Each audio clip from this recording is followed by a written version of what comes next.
आज के इस वीडियो में हम लोग पढ़ने चल रहे हैं IUPAC nomenclature of organic coordination compound. Coordination compound का आईयूपीएसी नॉमेनक्लेचर। तो जो रूल्स हैं उसको देख लिया जाए। आईयूपीएसी का फुल फॉर्म क्या? International union of pure and applied chemistry.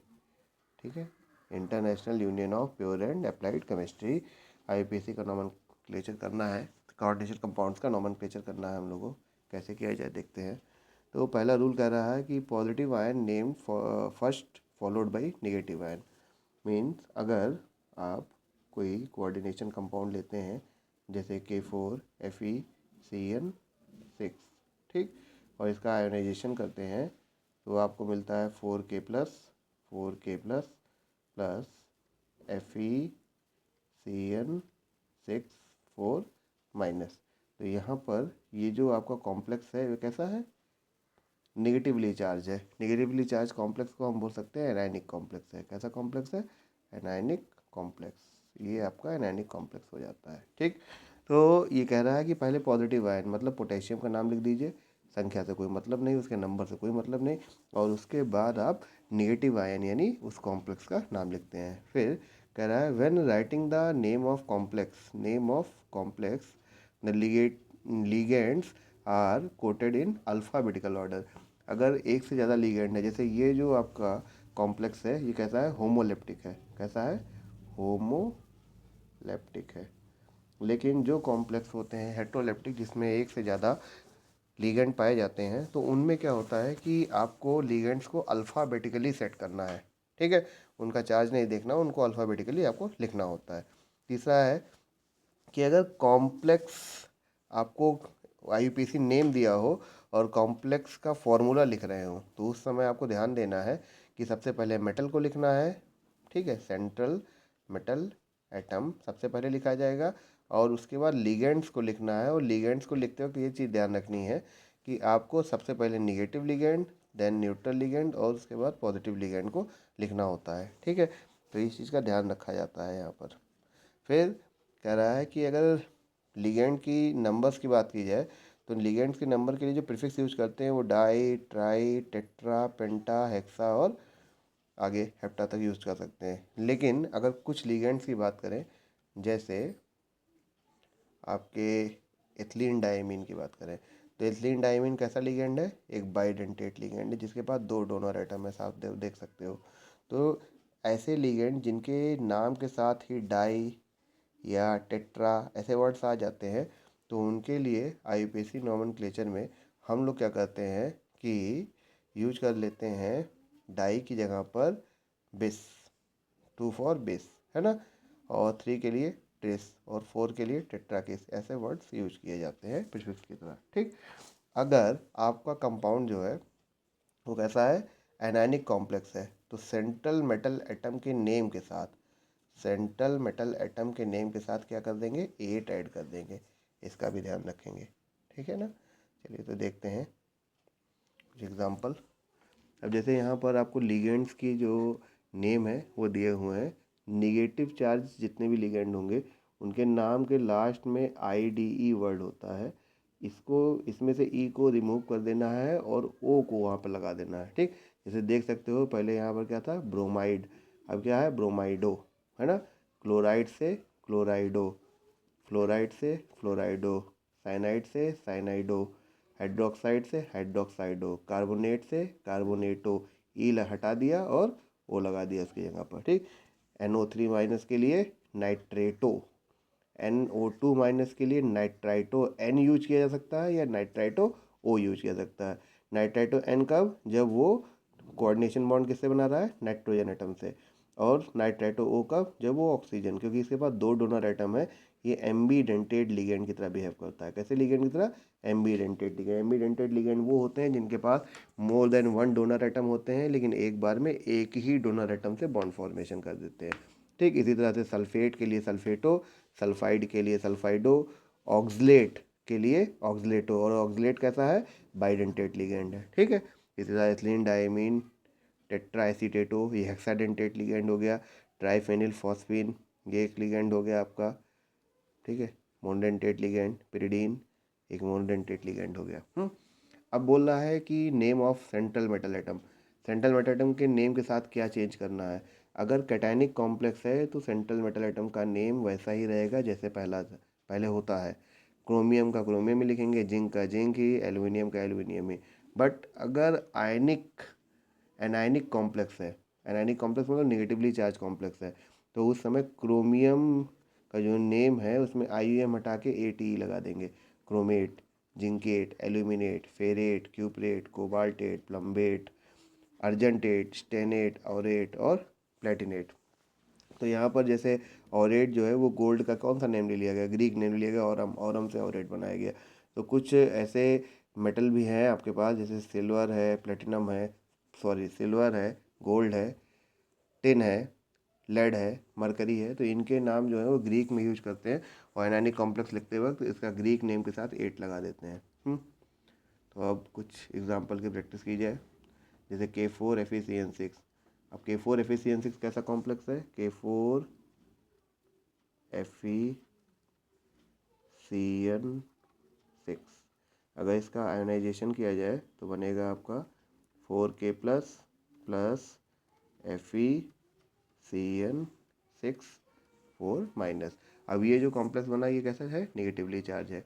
Negatively charge complex होगा तो सेंट्रल मेटल एटम के नेम के साथ क्या लगेगा, ATE लगाया जाता है। ठीक है, तो अब अगर इसका नाम लिखते हो तो लिखोगे सबसे पहले क्या लिखोगे, name of cation. Name of cation क्या है, पोटेशियम।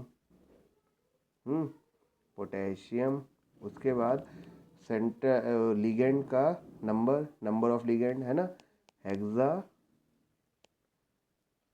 फिर साइनाइड नहीं लिखना, क्या लिखना है, साइनाइडो। ठीक है, ई हटा के वो लगा देना, साइनाइडो। उसके बाद आयरन के लिए क्या लिखोगे, फेरेट लिखोगे। क्या लिखोगे, फेरेट। ठीक, अब बारी आती है इसका ऑक्सीडेशन नंबर। ऑक्सीडेशन नंबर निकालेंगे, कैसे निकालेंगे, देखिए पोटेशियम का ऑक्सीडेशन नंबर कितना होता है, +1। ये आपको पता होना चाहिए पहले से। मल्टीप्लाइड बाई कितने, पोटेशियम 4, प्लस आयरन का निकालना है ऑक्सीडेशन नंबर, इसको X मान लिया जाए। और साइनाइड का होता है -1 क्योंकि निगेटिव चार्ज होता है ना इस पर 1। तो कितने आयरन है, ओ साइनाइड है 6 इक्वल टू 0। तो X इक्वल टू कितना हो जाएगा, ये -6 होगा, ये वाला क्या हो जाएगा, इधर -6 हो, राइट साइड +6, और ये -4। ठीक, तो हो जाएगा +2। ऑक्सीडेशन स्टेट कितनी आ गई, +2। देखिए इसी तरह से किया गया। पहले कैटायन देखा गया, कौन है, पोटेशियम। एनायन कौन है, FeCN6 4 माइनस। इसमें लिगेंड कौन है, Cn माइनस। कितने लिगेंड है, 6 लिगेंड है, जिनके लिए प्रीफिक्स कौन सा यूज करोगे, हेक्सा। ठीक है, एनायनिक लिगेंड का नाम क्या हो जाएगा, साइनाइडो। मतलब इसी अगर सीक्वेंस में आप आएंगे IUPAC करने के लिए तो आपकी IUPAC कभी गलत नहीं होगी। फिर Fe जो है वो एक एनायनिक कॉम्प्लेक्स में सेंट्रल मेटल एटम है, तो Fe के नाम के साथ क्या लगा देना है, 8 लगा देना है। क्या लगा दिया, 8 लगा दिया। फिर ऑक्सीडेशन नंबर निकाल दिया, माइनस। ठीक है, -4 इक्वल टू +2। ये -4 कहाँ से आया जानते हो, जब इसकी इसका ऑक्सीडेशन नंबर निकालोगे तो Fe का जो है निकाल लो, X हो जाएगा। Cn का -1 multiply by 6, -1 multiply by 6 equal to -4 हो जाएगा। तो X इक्वल टू -4 + 6 यानी +2। ये जो चार्ज है ये 0 की जगह पर आ जाता है। ठीक, इसी तरह से नेक्स्ट देखते हैं। यहाँ पर हम लोगों को एक कैटायनिक कॉम्प्लेक्स मिल रहा है। कैटायनिक कॉम्प्लेक्स कैसे है, देखो इसको भी समझो आप, कि CONH3 का होल 4 Cl2 और Cl। अगर इसका आयनाइजेशन करते हैं तो क्या बनता है, CONH3 का होल 4 Cl2 और Cl प्लस Cl माइनस, और कॉम्प्लेक्स पर प्लस चार्ज आता है। ठीक है, अब अगर इसकी IUPAC करते हो तुम तो सबसे पहले क्या लिखोगे, नेम ऑफ लिगेंड। अब क्योंकि ये हेटेरोलेप्टिक कॉम्प्लेक्स है तो इसमें दोनों लिगेंड्स का नाम आपको पहले से पता होना चाहिए। जैसे इसका नाम क्या है, एमाइन, और इसका नाम क्या है, क्लोराइडो। ठीक है, तो सबसे पहले अल्फ़ाबेटिकल लिखने के लिए प्रीफिक्स में क्या लिखेंगे, नंबर में प्रीफिक्स में 4 के लिए क्या लिखते हैं, 4 के लिए लिखेंगे टेट्रा। फिर अमाइन डाई क्लोराइडो। ठीक, कोबाल्ट, ऑक्सीडेशन स्टेट निकालनी है, और उसके बाद क्लोराइड। ऑक्सीडेशन स्टेट निकालने के लिए क्या करोगे, यहाँ पर देखो इसकी x है ना, NH3 की 0 होती है मल्टीप्लाई बाई 4 प्लस Cl कितनी होती है -1 मल्टीप्लाई बाई 2 ये क्लोरीन है और एक ये क्लोरीन है, ठीक। तो टोटल 3 इक्वल टू 0, तो x इक्वल टू कितना +3, इधर -3 था इधर आके +3 हो गया। तो कोबाल्ट की ऑक्सीडेशन स्टेट यहाँ पर कितनी हो गई +3। जनरली कोबाल्ट की ऑक्सीडेशन स्टेट 3 ही होती है, +3 ही होती है। तो यहाँ पर आप देख सकते हो IUPAC tetra ammine dichlorido cobalt third chloride. एक चीज़ ये ध्यान रखनी है कि आपको कॉम्प्लेक्स आयन के यानी इस स्फीयर के अंदर जितने भी कंपोनेंट हैं इनको कॉन्टीन्यूस वे में लिखना है ना, बीच बीच में प्लेस नहीं छोड़ देना है, कॉन्टीन्यूस वे में लिखना है। अब एक कंपाउंड इस तरह का भी देख लेते हैं जिसमें पहला जो सेंट्रल मेटल एटम के साथ पहला लिगेंड होगा वो न्यूट्रल होगा और दूसरा लिगेंड जो होगा वो निगेटिवली चार्ज होगा। तो ऐसी कंडीशन में ये अगर निगेटिवली चार्ज है तो ये क्या हो जाएगा आपका पॉजिटिव हो जाएगा और ये निगेटिव आयन हो जाएगा, ठीक है। ये आपका पॉजिटिव आयन और ये हमारा निगेटिव आयन। तो पॉजिटिव आयन में जो सेंट्रल मेटल एटम होता है उसका नाम एज इट इज़ लिखा जाता है, लेकिन निगेटिव वाले के साथ जो सेंट्रल मेटल एटम होता है उसका नाम जो होता है उसके साथ क्या लगा देते हैं 8 लगा देते हैं। तो अगर इसकी IUPAC करोगे तो सेम वही पैटर्न है IUPAC करने का। सबसे पहले आप लिगेंड देख लो, EN है, EN को क्या बोलते हो एथिलीन डायमीन, ठीक। कितने लिगेंड हैं 3 लिगेंड है EN। तो प्रीफिक्स में क्या लगेगा ट्राई नहीं लगेगा, ट्रिस लगेगा। क्यों ट्रिस लगेगा, क्योंकि ये इसके नाम के साथ ही पहले डाई आ चुका है, ठीक है। तो एक न्यूट्रल लिगेंड है, ऑक्सीडेशन स्टेट 0 होती है। उसके बाद क्रोमियम के लिए क्रोमियम ही लिखा जाएगा, क्यों, क्योंकि ये कैटायनिक कॉम्प्लेक्स है। ऑक्सीडेशन स्टेट जो क्रोमियम की होगी वो कितनी होगी +3 होगी। अभी निकाल के देखते हैं, देखिए। तो IUPAC किया जाए, सबसे पहले क्या लिखेंगे ट्रेस, उसके बाद स्मॉल ब्रैकेट एथिलीन डाई अमीन ब्रैकेट क्लोज।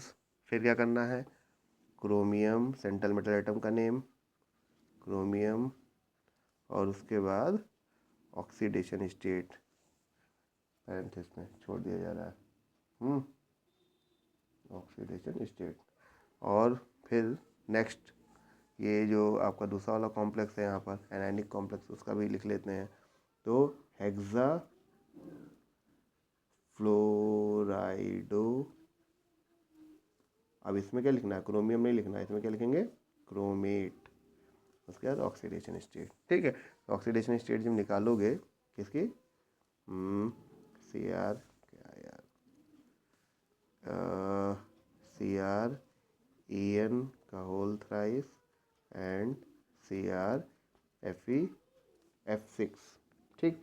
तो अब यहाँ पर क्रोमियम 2 हैं, दोनों सेम है तो इसलिए 2x ले लेते हैं। इसी की ऑक्सीडेशन स्टेट निकालना है, En 0 है multiply by 3 and -1 multiply by 6 fluorine के लिए। तो 2x इक्वल टू +6 हो जाएगा एंड x इक्वल टू 3 हो जाएगा। तो यहाँ पे क्रोमियम की ऑक्सीडेशन स्टेट कितनी हो गई 3 हो गई, ठीक। तो ये IUPAC नेम यहाँ पर देख सकते हो tris ethane 1,2 diamine, ethane 1,2 diamine लिखो या एथिलीन डायमीन लिखो, दोनों एक ही चीज़ें हैं। Chromium third hexa fluorido chromate third, ठीक। तो ये है IUPAC करने का तरीका।